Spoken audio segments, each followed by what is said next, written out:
Bonjour, bienvenue sur Info 83, c'est Côté Sport. Côté Sport, le magazine de tous les sports d'ailleurs, que ce soit ici en local, proximité de l'agglomération toulonnaise, ou même on dépasse même les frontières. C'est ce qu'on va faire d'ailleurs dans ce numéro, comme nous l'avons fait lors du premier numéro. On va parler bien sûr de football avec les qualifications pour le Qatar 2022. On va parler également du RCT, c'est du rugby. Puis on va parler également du 15 de France avec bien sûr notre intervenant journaliste émérite grand reporter à Nice Matin vers Matin, l'équipe OMTV, j'en passais les meilleurs. Sir Yves Alex Ferguson Mérins, non, Yves Mérins, bonjour. Bonjour Thierry. Bienvenue Yves Mérins. Et on va tout de suite attaquer ce numéro de Côté Sport avec Thierry, le... juste Oui. une petite chose, je voudrais dédier cette émission à un gamin extraordinaire qui nous a quittés cette semaine, un grand sportif toulonnais, Rodolphe, qui est parti brutalement et beaucoup trop tôt. Et je voudrais vraiment avoir une pensée émue pour lui. Voilà, pour lui et pour sa famille. Merci Yves. Et puis nous allons rejoindre notre invité pour parler justement de ce tournoi Destination qui s'est achevé avec une deuxième place de le 15 de France. C'est notre invité, c'est Bernard Laporte, le président de la Fédération française de football, de rugby, pardon. Ça y est, Oh là Bernard, tu as là. changé déjà. Bernard, vous avez été muté, Bernard. Je vois, c'est le mercato. Comment vas-tu, Bernard? Ça va, merci, bonjour à vous. Bonjour Ça va, à impeccable. bonjour Très belle effectivement journée à Paris, à tout le monde. bonjour. Alors, Bernard, est-ce que tu nous entends bien? Oui, je vous entends bien. Alors, Bernard, le tournoi donc est terminé. Est-ce qu'il y a de la déception chez toi? Il y a de l'amertume sur le dernier match. C'est pas de la déception, puisque quoi qu'il arrive, même si Brice Dulin avait tapé en touche, bon, on aurait gagné le match et on aurait été quand même second. Donc, ça veut dire qu'on ne pouvait pas gagner le tournoi, tout simplement. Battre les Écossais de 21 points, c'est difficile. Donc, il y a un peu d'amertume parce qu'on a perdu le match, mais je crois l'un dans l'autre que ça va aussi remettre tout le monde les pieds sur terre. Et que voilà, et que je le dis depuis le début, cette équipe, elle a un an. Hein. Elle a un an d'existence, donc il faut la laisser grandir, la laisser mûrir. Il y a des choses positives. Hein, on peut dire par exemple que Swan Rebage est une révélation. Pour moi, ce n'est pas une révélation, mais il a montré encore une fois qu'il avait le niveau international. Mathieu Jalibert est une véritable satisfaction aussi.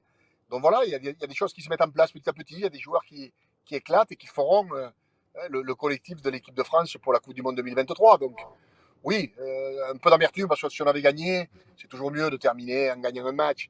Mais après, il faut regarder le classement. On est second. Et je le disais à Bill Beaumont hier, je crois que la meilleure équipe du tournoi Destination 2021, c'est l'Écosse. Voilà. N'oublions pas qu'ils mènent 15-3 contre les Gallois. S'ils n'ont pas un carton rouge, d'accord, ils sont susceptibles de venir en France jouer le Grand Chelem. Donc voilà, donc encore une fois, cette équipe de France, cette équipe d'Écosse, elle est solide. Mais pour revenir à notre équipe de France, elle est en plein apprentissage toujours. Alors c'est vrai que de suite, on dit tel joueur, c'est le meilleur du monde. C'est la phrase, c'est ça. Je crois qu'on ne peut pas, il faut rester encore une fois les pieds sur terre, avancer. Mais bon, qu'est-ce que je vous dis de mieux? On est, je crois, quatrième en nation mondiale, alors qu'on était neuvième quand je suis arrivé. Cette équipe de France a fini 2 fois second, alors qu'on avait fait troisième et cinquième lors des tournois avant. Donc voilà, donc on aimerait que ça gagne de suite, c'est évident. Mais elle laisse de l'espoir. Et puis surtout, je crois que le point positif, c'est qu'il y a eu 9 millions de gens qui, à un moment donné, regardaient cette équipe de France. Et ça, c'était pas arrivé depuis 2005. Bon, Justement, bravo, Bernard, joueurs. je voudrais la poser un peu différemment, la question. J'ai l'impression que tu es un président heureux, mais l'ancien sélectionneur ou manager de l'équipe de France serait plutôt frustré. Tu le vois un peu Oui, comme c'est un ça? peu ça. Oui, c'est un peu ça. Quand on est sélectionneur, on n'aime pas perdre, de toute façon, c'est clair. Mais comme les joueurs. Donc oui, on peut se gargariser de dire on a fini second. C'est bien. Pour un président, c'est bien. Ça montre que l'équipe se met en place, etc., etc. Après, c'est vrai que pour les compétiteurs que nous sommes tous, on se dit, voilà, Brice Dulay, il aurait dû taper en touche et puis on aurait gagné le match. Alors on n'aurait pas gagné le tournoi, c'est ce que je dis, ça ne change rien, mais on aurait gagné le match et 4 victoires sur 5, ça aurait été mieux. Et quand je dis président heureux, je dis que tu as remis les Français devant les postes de télévision, puisque malheureusement on ne peut pas aller au stade. Mais tu as remis tout le pays devant la télé. Ouais, c'est pas moi qui les ai remis, mais c'est ces joueurs et ce staff qui les ont remis. Et ça, c'est une satisfaction. Bah, d'abord parce que j'en suis le président, mais parce que je suis surtout un passionné comme vous, quoi. Voilà, et qui vit des émotions ou pas, hein, avec une équipe. Et j'ai forcé de constater que je suis président depuis 5 ans, sincèrement, c'est la première année que je vis réellement de grandes émotions. Il faut dire les choses comme elles sont. Voilà, j'aimais toutes les équipes et j'aimais tous les joueurs qui ont porté le maillot d'équipe de France. Mais cette équipe-là, elle dégage quelque chose, à mes yeux, et aux yeux des Français. Il n'y a pas 9 millions de gens qui regardent s'il n'y a pas quelque chose de différent. Donc il faut qu'ils continuent là-dessus et continuer à grandir, à se dire que Paris ne sait pas faire d'un jour, que le sport de haut niveau, c'est très dur. Voilà, et qu'il faut continuer à travailler, à bosser, parce que dans 2 ans et demi, l'échéance capitale pour nous, elle va arriver, et que donc, voilà, tout le monde a ça en ligne de mire. Tu es de plus en plus confiant pour cette Coupe du Monde que l'on organise dans notre pays? Confiance sur l'organisation, oui, puisque bon, c'est pas un secret de polichinelle, on a vendu 660 000 billets en 6 heures. 40% des billets ont été achetés par des gens de l'étranger. Donc il y a un engouement terrible. C'est dingue. Et je tiens d'ailleurs à dire, parce que je sais qu'il y a des clubs qui disent mais nous on n'a pas pu avoir accès aux places. Il y aura un contingent de places dédié pour les clubs, bien sûr. Et c'est certainement la prochaine session. Donc le GIP 2023, qui est l'organisateur de cette Coupe du Monde, va leur écrire, voilà, en leur disant de se connecter, le président avec leur numéro de licence, etc., pour qu'ils aient eux aussi, bien sûr, le privilège d'avoir accès à des packs et à des billets, ce qui me semble tout à fait logique. Et sur le plan sportif, tu penses que tu vas être le premier président champion du monde?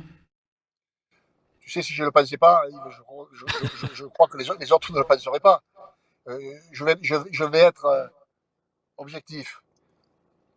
Aujourd'hui, je ne crois pas qu'on ait la meilleure équipe du monde, sincèrement. Je crois qu'il y a des joueurs qui, quand ils auront 20, 30 sélections de plus, c'est-à-dire dans 2 ans et demi, seront meilleurs au niveau international. Ça, c'est tout le monde qui est fabriqué comme ça. Et il y a beaucoup de jeunes joueurs, il faut de l'expérience. Mais que oui, elle laisse présager quelque chose, cette équipe. Ça, c'est certain. Voilà, donc oui, motivé. Après, on sait que le Coupe du Monde, ça tient à rien aussi, il ne faut pas non plus rêver. Mais je crois, et c'est ce que je dis depuis le début, et ce que je veux, c'est une équipe de France qui soit sur la grille de départ pour être champion du monde. Et pas en 2e ou 3e position, en espérant que les autres se touchent, que les autres se percutent et qu'on puisse gagner. Il faut être sur la grille de départ. On se dit, attention, l'équipe de France, elle peut être championne du monde. Ça fait tellement longtemps qu'on n'a pas pu le dire. Alors vous l'avez remarqué sur les écrans, on voit surtout le plafonnier de la voiture de Bernard Laporte et on voit une partie de l'oreille de Bernard Laporte. Bon, alors il faut dire les choses. Voilà. Ah, voilà. Bernard, salut, tiens, comment vas-tu? Bernard, quand on voit par exemple l'équipe de France, tout à l'heure je parlais de football, je t'ai mis à la place du foot au lieu de rugby, mais quand on voit par exemple Naïsna en 2010 et 8 ans après seulement, je dirais, l'équipe de France de football a été championne du monde. Alors si c'est pas 2023, ça sera la suivante, mais cette équipe justement a les moyens de devenir championne du monde, cette équipe de rugby, ce 15 de France. Oui, je crois, sincèrement. Après, il faut se préparer en fonction de ces échéances-là, qui sont autres, on le sait, que le rythme des matchs de club ou autre chose. Donc c'est ce qu'il faut réussir à mettre dans la tête des joueurs, c'est qu'un joueur international, s'il veut être champion du monde, il faut qu'il s'entraîne 2 fois plus que ces joueurs de club qui n'aspirent qu'à une chose, c'est être champion de France ou être champion d'Europe, parce qu'ils ne jouent pas pour l'équipe de France. Donc voilà, c'est ce qu'il faut faire passer encore une fois dans la tête des joueurs. Le football, la grande force du football, effectivement, c'est que les joueurs champions du monde jouent dans les meilleurs clubs du monde. Et ça, c'est quand même, ça veut dire à un très très haut niveau tout le temps. Donc il faut qu'on arrive à avoir ça. Et je suis content d'abord que le niveau du top 14 soit monté, parce qu'il est monté d'un cran.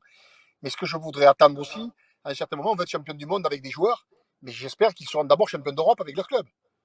Parce que c'est bien beau de dire on va être champion du monde, mais il faut passer aussi par les étapes intermédiaires. Je ne vais pas reparler de Toulon et de nos 3 titres de champion d'Europe, mais ça fait plus de 11-12 ans que si tu enlèves les 3 titres de Toulon, il n'y a pas une équipe française qui est championne d'Europe. Et je le dis avec d'autant plus de sincérité, c'est que le Toulon de l'époque, il y avait 10 étrangers dans l'équipe. Donc c'était pas révélateur du niveau du championnat français, du rugby français. Donc voilà, donc je vais suivre les matchs de Coupe d'Europe avec attention, parce qu'il y a beaucoup de clubs qui ont encore plus de joueurs français dans leur effectif, et c'est une très bonne chose, bravo à eux. Et j'espère qu'ils vont rivaliser au niveau européen. C'est ça aussi qui est.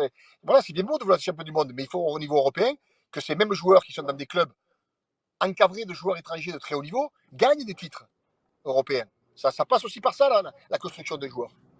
Bernard, on t'a connu sacré meneur quand tu étais joueur. Quand tu étais entraîneur, on se rappelle de quelques interventions musclées et plus que musclées. Est-ce que maintenant que tu as la casquette de président, tu arrives à prendre du recul ou tu es quand même Tu donnes un peu ton avis dans le vestiaire, si c'est pas trahir un Non, secret. non, sincèrement, d'abord, je ne le donne pas parce que j'aimerais pas, ou je n'aurais pas aimé quand j'étais sélectionneur que le président parle à ma place. Même si j'ai fait le métier qu'ils font avant eux, encore une fois, voilà, moi j'ai été m'amêler à un président qui s'appelait André Moga qui me disait le président préside, les entraîneurs entraînent et les joueurs jouent. Et il avait bien raison. Donc non, je ne donne pas mon avis. Bien sûr que je parle avec Fabien, avec Raphaël, avec le staff. Je parle avec eux. C'est évident. Mais je ne dis pas il faut faire jouer un tel, il faudrait faire ci, il faudrait faire ça. Non, des fois j'ai envie de donner mon avis simplement parce que je suis passionné comme eux. Mais en aucun moment je n'interviens et je suis convaincu que de ce côté-là j'ai raison, c'est pas ma place. Ce ne serait pas ma place. Bernard, il y a eu quelques tempêtes dans le rugby français. Il vient d'y avoir de nouvelles élections à la Ligue notamment. Est-ce que tu es satisfait de ces changements et est-ce que c'est bien que le climat redevienne un peu apaisé? Mais bien sûr que c'est bien. Et je suis ravi d'abord de l'élection de René Bouscatel et surtout ravi des gens qui sont élus au comité directeur des collèges des présidents de Top 14 et des présidents de Pro D2. C'est des gens avec qui on communique, c'est des gens avec qui on va travailler, main dans la main. Parce que vous comprenez bien que le rugby français, c'est l'équipe de France, mais c'est pas que l'équipe de France. C'est au quotidien le rugby des clubs professionnels. Et j'en viens, donc je sais de quoi je parle. Mais il était difficile pour nous d'avoir des gens à la Ligue en face qui n'acceptaient qu'un truc, c'est le combat, c'est nous mettre au Conseil d'État, c'est etc., ne jamais privilégier le dialogue. C'était un combat politique, parce que de toute façon, on faisait les choses comme elles sont. L'ancienne gouvernance avait horreur de notre gouvernance à nous. Ils ne pensaient pas qu'on allait gagner en 2016, ils pensaient encore moins qu'on allait regagner là, ils ont tout fait pour pas qu'on regagne. Bon, mais on a regagné. Et maintenant, eux, ils sont plus là. C'est comme ça. Quand on s'engage dans des combats, il faut savoir les gagner pour forcer de constater qu'eux, ils ne les ont pas gagnés. Donc voilà, donc ce que je souhaite, et je l'ai dit à René, et je vais le redire à tous, j'ai jamais été un comité directeur de la Ligue.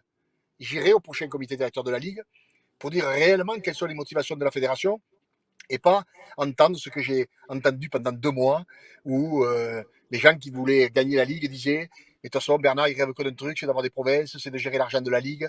Mais tout ça ne sont que des mensonges. Je ne rêve pas du tout de ça.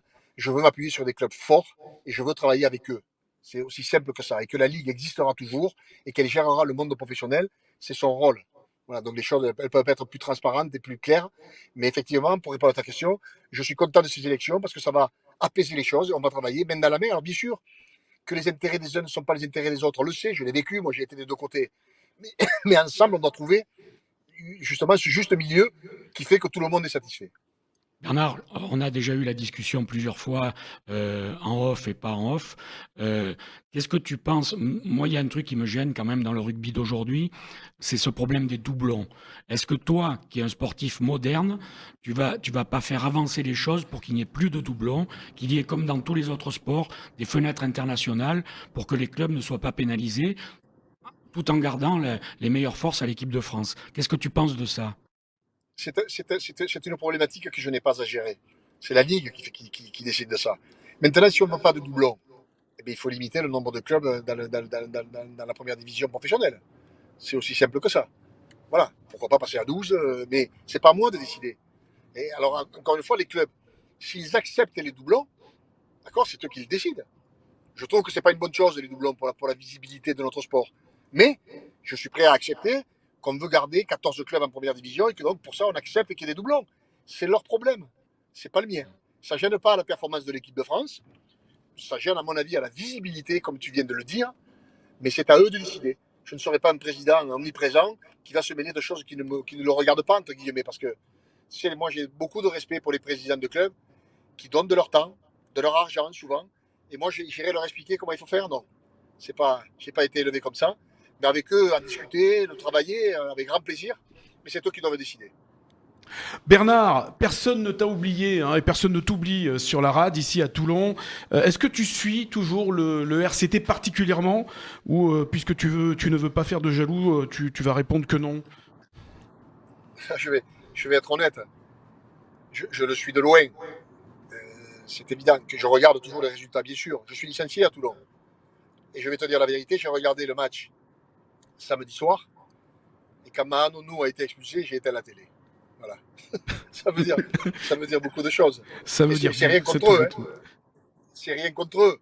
C'est que je sentais que ça allait mal se passer après l'expulsion de Mahanonou, parce que Lyon est une bonne équipe, entraînée par quelqu'un que j'adore, qui est Pierre Mignoni. et que moi je suis Toulonnais. Si jamais j'ai pas l'honnêteté intellectuelle de le dire, ben, ça veut dire qu'on ne peut plus rien dire. Si, moi je le dis. Et, Et ben voilà, voilà. je suis capitaine de cette équipe, oui, même si pour beaucoup je ne les connais pas. Et pour moi, ça reste mon équipe. Voilà, je suis content quand ils gagnent, c'est une évidence. Après, je n'ai pas à intervenir, bien sûr, je n'interviendrai jamais. Mais oui, je suis licencié à Toulouse, c'est pas pour rien. C'est parce que j'ai gardé de très très bons souvenirs et que je suis fier d'être licencié là-bas. Ils vont être contents à Bègle-Bordeaux et à Gaillac. Hein. Et ouais, mais bon, je leur ai dit, je leur ai expliqué comme ça, les choses ont été claires. Une question, ça s'est arrangé avec Eric Dimeco, Bernard. Oui, ça s'est arrangé, mais d'abord, j'aime beaucoup Eric, il le sait. On l'aime bien, On peut ne on pas l'aime être tous d'accord d'ailleurs. sur certaines choses. Mais oui, bien sûr que j'aime beaucoup Eric. Je ne l'ai pas eu au téléphone, pour dire la vérité, depuis, mais je sais qu'il ne s'inquiète pas de nos relations, et moi, je ne m'inquiète surtout pas des nôtres. Et voilà, c'est quelqu'un de passionné.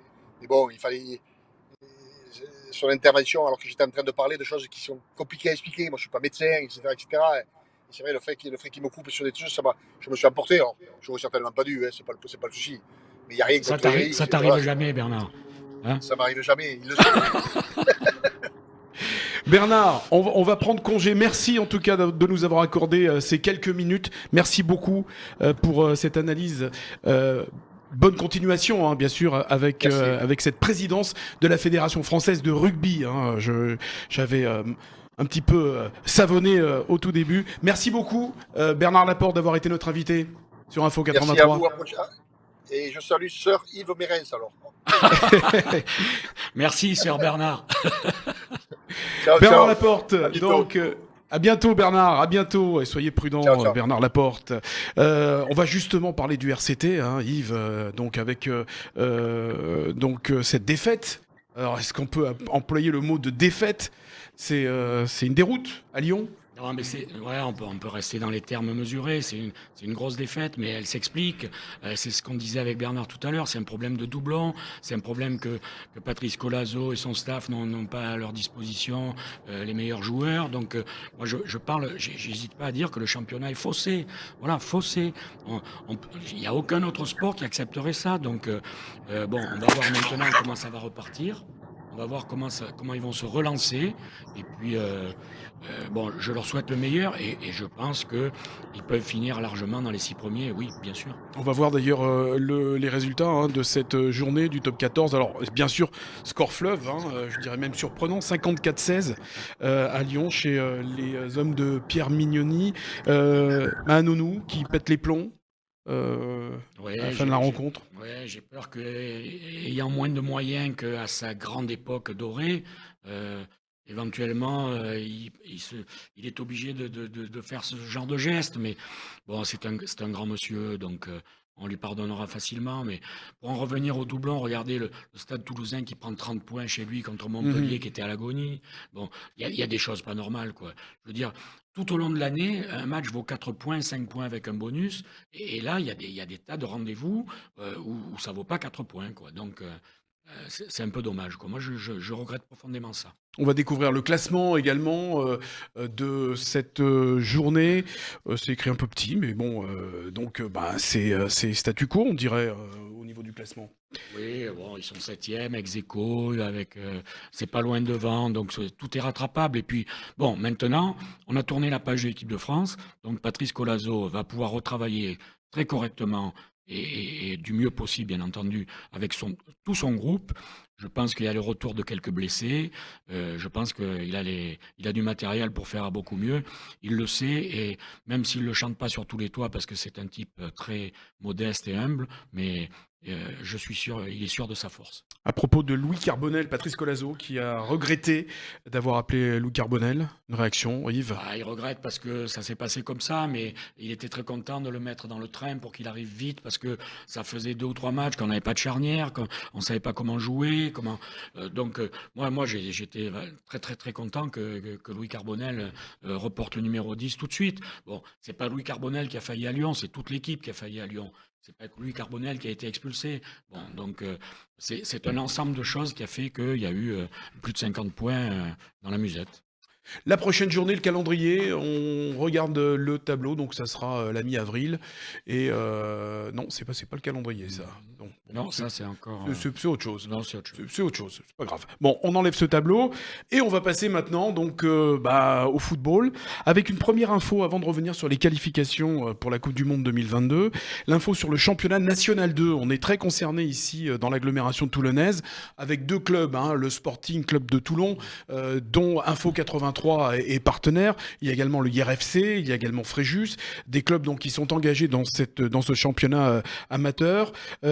Va-t-il reprendre, oui ou non? Alors la suspension pour l'instant, la décision est suspendue donc à la volonté du gouvernement. En tout cas, À ma connaissance, le président Le Gret a dit que c'était en stand-by pour la Nationale 2 et la D2 féminine. Voilà, on attend dans les prochains jours une décision là-dessus, puisque tout le football amateur, malheureusement, est à l'arrêt, est définitivement à l'arrêt. C'est une saison blanche, avec il n'y aura ni montée ni descente. Donc on attend. Je ne comprends pas pourquoi on ne prend pas tout de suite la décision.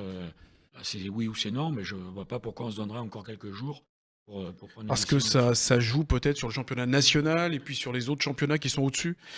Je sais pas, ça me paraît encore, on ajoute du compliqué au compliqué et c'est pas très clair comme décision. Alors donc effectivement le National 2, la D2 féminine reste pour le moment suspendue, donc en attendant une décision pour la fin avril. La 3F veut encore laisser une chance à ces championnats. Les autres championnats, à savoir régionaux et départementaux, sont définitivement arrêtés et leur saison sera blanche. Et le Sporting Club, alors pour sa part, nous a fait savoir qu'il maintenait les entraînements de toutes ses équipes jeunes, seniors et féminines durant les mois d'avril et mai 2021. Ouais, alors c'est des entraînements un peu bizarres parce que ils s'entraînent mais ils n'ont pas le droit de faire d'opposition.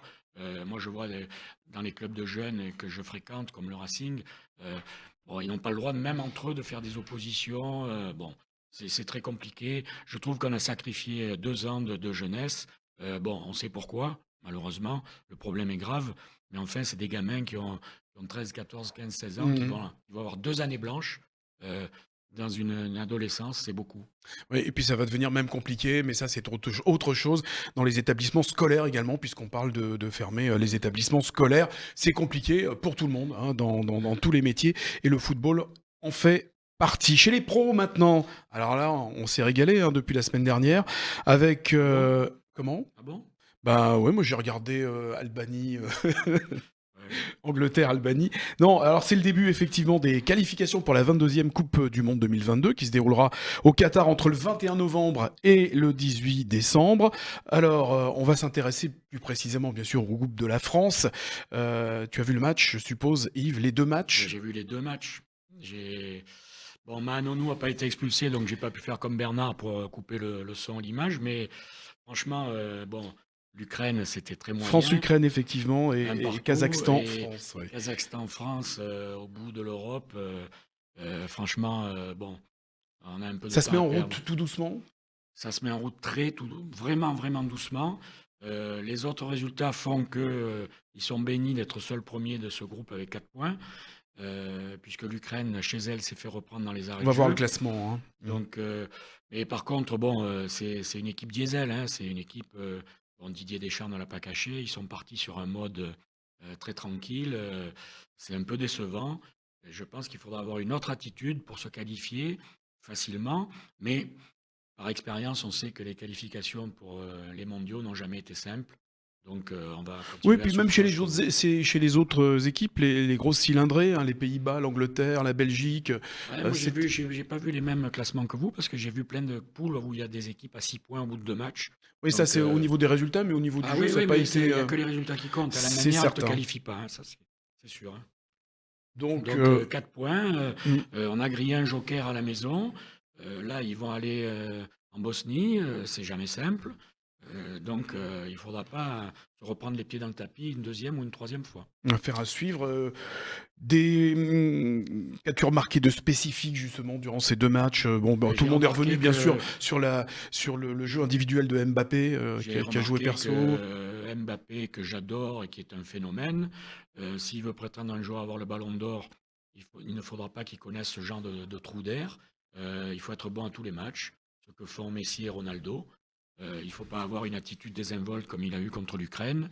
Et il faut pas, il est remplaçant au Kazakhstan. Il manque un penalty au Kazakhstan. Bon, pour un des 2 ou 3 meilleurs joueurs du monde, ça fait un peu tâche. Donc, il faudra qu'il se remette un petit peu les pieds sur terre et un petit peu à l'endroit parce que là, c'est pas le grand Mbappé en ce moment. L'Angleterre également, qui avait gagné 5-0 contre Saint-Marin, qui s'est imposé donc en Albanie 2-0. Et oui, L'Espagne ils font le également, job, voilà. 2-1. L'Espagne contre la Géorgie de Willy Sagnol. Et Ah bah, puis, ce que j'ai remarqué, ce qui m'a choqué pendant ces quelques jours, c'est pourquoi des éliminatoires de Coupe du Monde, qui sont quand même des matchs très importants, se passent du modernisme de la vidéo, de la goal line technologie, et que par exemple, et comme par hasard, Ronaldo dans les arrêts de jeu met le but du 3-2 pour le Portugal, le ballon rentre de au moins 30 centimètres et l'arbitre ne le voit pas. Et il va s'excuser après le match dans les vestiaires. Eh ben, je dis qu'il y a une erreur terrible. Voilà, et qu'en 2021, on n'a pas le droit de se contenter ça. Et je le dis à tous ceux qui sont pas des fans de la vidéo, ben voilà un résultat faussé dans un match hyper important. mhm. L'Italie également qui s'est placée leader. Hein, Et t'en as pensé quoi? Tu l'Italie, l'as vu ce non, j'ai pas match? regardé Non, t'as tout pas le match regardé. quand même, hein. Mm. Mais l'Italie, bon, ils ont fait la dernière fois, ils s'étaient pris les pieds dans le tapis et ils ont manqué pour la première fois de leur vie une Coupe du Monde. Je pense que ça va pas leur arriver souvent, donc là ils se sont remis dans le bon sens. Et puis on a vu aussi le retour Ibrahimovic, bien sûr. Ibrahimovic, qui a refait son retour et qui est un retour très apprécié par la Suède. Et je trouve qu'il a mis un peu d'eau dans son vin, même si je pense qu'en Suède, on ne boit pas beaucoup de vin. Mais il a une attitude très sympa avec ses coéquipiers. Et ça, je pense qu'il est en train d'écrire la dernière page de son histoire de façon très agréable. Zlatan et la Suède qui s'est imposé 3-0 sur la pelouse du Kosovo.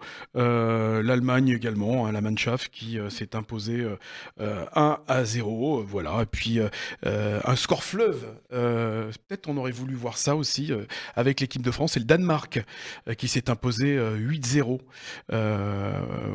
Voilà, qui est surclassé. Donc 8-0 la Moldavie.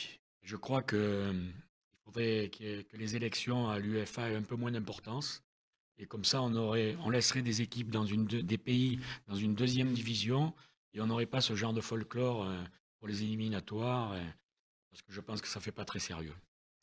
Voilà pour les qualifications à cette Coupe du Monde, donc qui, je le rappelle, aura lieu au Qatar entre le 21 novembre et le 18 décembre. En principe, je dirais en principe, hein, mais on devrait être sorti d'affaires Croisons les doigts. en 2022. Ça s'est également passé cette semaine. C'est une rubrique que nous autorisons, enfin que Yves, Sir Alex Ferguson, Yves Mérin s'autorise donc en fin d'émission.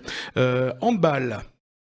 Et je suis avec attention et avec beaucoup Et handball de proximité. de Hein, curiosité c'est vraiment Toulon-Saint-Cyr. Ouais. l'aventure des filles de Toulon-Saint-Cyr et qui s'en sortent très bien dans les playdowns, qui ont pris la tête de leur poule. Donc je pense qu'elles vont s'en sortir et elles seront toujours en première division l'année prochaine. Et je constate que le changement d'entraîneur entre Laurent Puységur et Stéphane Plantin a eu beaucoup d'effets et que la mayonnaise a l'air de prendre et que les filles ont l'air de se régaler. Stéphane Plantin a été confirmé pour l'année prochaine, donc je pense que c'est une excellente nouvelle pour le handball féminin varois. On va parler de Formule 1 maintenant, avec le retour du Grand Prix Bahreïn. Je m'endormais depuis des années devant ces Grands Prix, je me suis régalé devant Ouais. ce retour de la Formule 1, avec enfin des bagarres, avec enfin des courses qui ne se jouent pas dans les stands, avec enfin des voitures qui se passent et se repassent, et puis même jusqu'à 3 tours de la fin où Verstappen a pris le dessus sur Hamilton, mais lui a relaissé la tête parce qu'il était sorti de la piste. Voilà, il y a du suspense, il y a de la vie, ça bouge. Bon, les Français ont manqué un petit peu leur retour, Esteban Ocon et Pierre Gasly. Celui qui est presque français, Charles Leclerc, est pas mal. Donc on peut passer une belle saison en Formule 1. Ouais. Je pense Alors que ça si peut tu être n'as pas intéressant. dormi pendant le Grand Prix, à quel moment as-tu dormi, donc Yves? J'ai pas beaucoup dormi ce week-end Non. parce qu'il y avait beaucoup La de moto choses. aussi. Et il y a eu la moto aussi. Alors là, par contre, les Français là, un très beau Grand Prix. Alors la moto, mais la moto, ça fait des années qu'il y a du suspense, on ne sait jamais qui va être champion du monde. Il y a plusieurs pilotes qui sont capables de l'être. Il y a plusieurs écuries, il y a plusieurs marques. Et donc, Zarco et Quartararo ont tiré une belle épingle du jeu en étant second et cinquième. Donc ça promet pour la suite. On ne saurait se quitter sans que tu nous donnes, Yves, des nouvelles de ton petit chouchou qui manie les fers, donc ton petit golfeur Victor Pérez. Eh ben oui, Tu ben le il a- suis il a Tu co- le suis je suis ça avec grande curiosité parce que je vous disais l'autre fois que je ne comprenais pas pourquoi la France n'avait pas un grand champion en golf. Eh ben j'ai l'impression qu'il est en train d'éclore et puis le Victor Pérez en question a été battu en match play, c'est-à-dire c'est un championnat du monde, 1 contre 1. Il a été battu en demi-finale par l'Américain Billy Horschel qui lui a gagné le tournoi et ça s'est joué à pas grand-chose. Donc on sent on sent qu'il se passe quelque chose. Il y a les prémices d'un grand champion qui est en train de naître là. Merci Yves Mérins pour avoir suivi l'actualité sportive le week-end dernier puis la semaine qui a précédé. Merci à Bernard Laporte d'avoir été notre invité. On a vraiment eu plaisir à discuter avec le président de la Fédération française de rugby. Je tiens également à le souligner, j'avais dit football, mais bon, enfin bref. Ouais, il serait Ouais. capable d'être président de la fédération de Aussi, football. Il bien aime sûr, tous les rien ne sports, vraiment. l'arrête. Rien ne l'arrête. Puis même pilote de Formule 1, puisqu'il a fait l'interview, alors en conduisant, mais il avait les mains sur le volant. Hein, Je mets une pièce. Un jour, il va faire le Paris-Dakar. C'est possible, c'est verra. fort possible. On le rappellera, on le rappellera. Merci de nous avoir suivis. À très vite sur Info 83. Merci de nous avoir suivis.